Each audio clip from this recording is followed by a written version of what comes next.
दाढी. वाढलेल्या मिशांना कात्री लावताना छान वाटतं. पुढं आलेले केस कापून मिशीला छानसा आकार देता देता ती एवढी लहान होते की मग हात आवरता घ्यावा लागतो. आणि या कलाकुसरीत वेळ मात्र खूप निघून जातो. घरच्या घरी छान मिशी कापणाऱ्या प्रत्येक पुरुषाचा जसा मला हेवा वाटतो, तसाच ओठावर मुठभर मिशा असूनही त्यातला एकही केस कापायची खुमखुमी न येणाराचाही वाटतो. मला तर वाढलेल्या मिशीच्या बाहेर आलेल्या केसांवर केव्हा कात्री चालू आणि केव्हा नाही असं होऊन जातं. रफ दाढी मात्र खूप त्रास देते. कोणतंही नवीन ब्लेड बाजारात आलं की यानं तरी फरक पडेल या आशेनं अनेक ब्लेड कंपन्यांचे शेअर्स मी वधारून दिलेत. पण माझा प्रश्न मात्र जैसे थे आहे.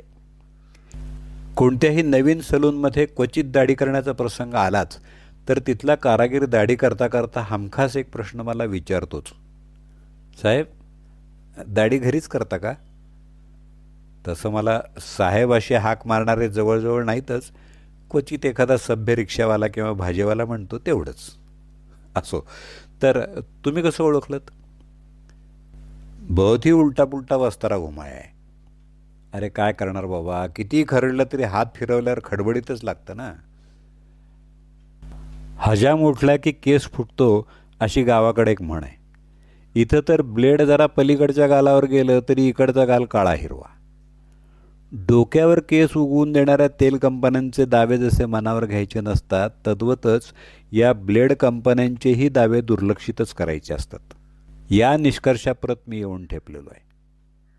5 मिनिटात टिपटॉप दाढी करणाऱ्यांना सलाम.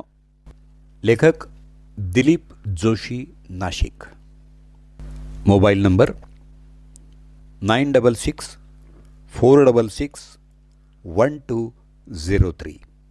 वाचन दत्ता सरदेशमुख.